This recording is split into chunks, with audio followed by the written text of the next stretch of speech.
Today, I'm painting a song. And I know you may be thinking to yourself, well, how exactly does someone paint a song? And that's a great question.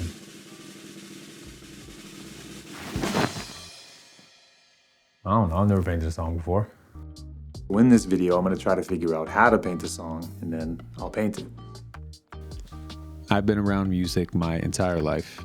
I grew up playing the trumpet because my dad was a musician and music teacher, and his dad was a musician and music teacher. But music has always been more than just something that I listen to. It's an emotional and even at times a visual experience for me. Now I know that may sound super corny, but it's true.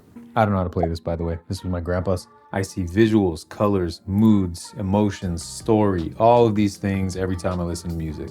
So I thought it would be fun to try and paint what a song feels like. I'm gonna create a mood board to help break this all down and plan out the painting. The first thing that I need to do, obviously, is pick a song. I already know which song I wanna do. There's a song that came out last year that I regularly can't get out of my head. It's a song called Back on 74 by the group Jungle. It blew up on TikTok because of the amazing choreography in the video. Listening to this song, it just tells a million stories, and I have all these ideas and things that immediately come to my head. So this is the song that I wanna do. Now, as you can imagine, this would be the perfect time to play the song. Of course, it just so happens to be one of the songs not allowed to be used in my videos. But I highly recommend listening to the song first. For your full enjoyment and satisfaction of this video, go ahead, the song title is right here.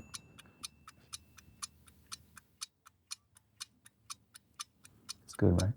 Okay, that's enough. For those that don't know how to follow instructions or were just too lazy to go listen to the song, I found one that sounds a lot like it.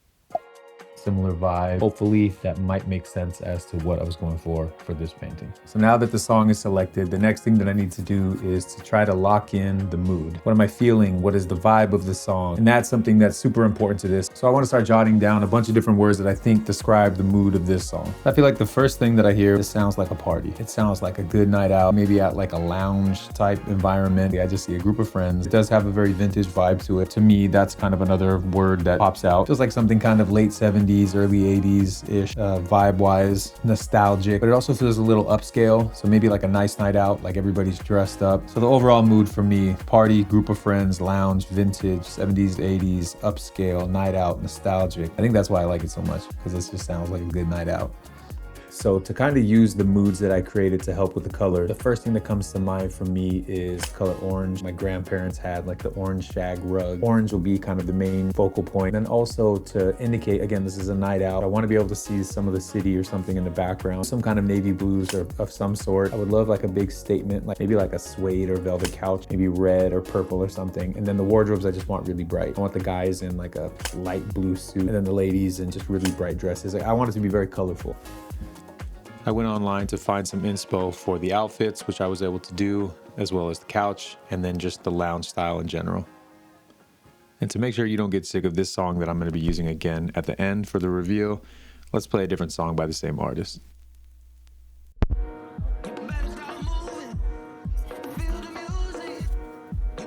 My initial sketches don't have a lot of specifics. They're just sort of for the idea and for framing. I've decided I want to have 4 people having drinks sitting on a large suede couch, and they're the main focal point of this sort of larger party going on around them.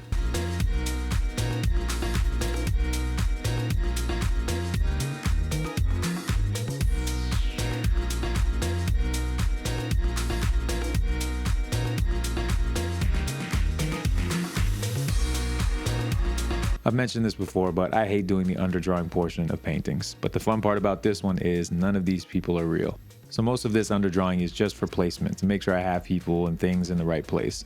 Because if you were to look at their actual faces, they would look kind of crazy. Like this, or this, or this, or this, or this, or this, or definitely that, or this. But I promise the painting will look good, and that's what's coming up next.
This is the part of the painting where I paint the background characters. Now you'll notice that all of them are going to be in black and white. And that's because I like to use color to direct your attention to different focal points. In the case of this painting, that's the 4 main characters, the couch, and different other things in the room and in the general environment.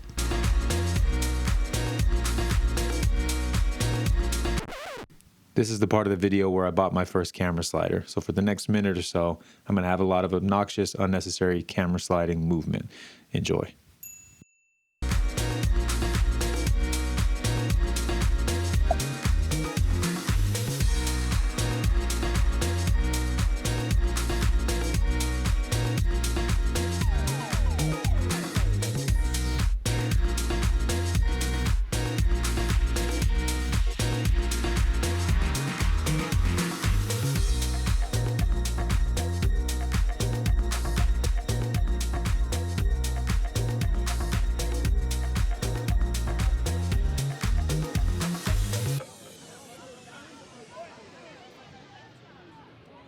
And about 50 hours and many, many pieces of blue tape later, I'm done. I painted what a song feels like.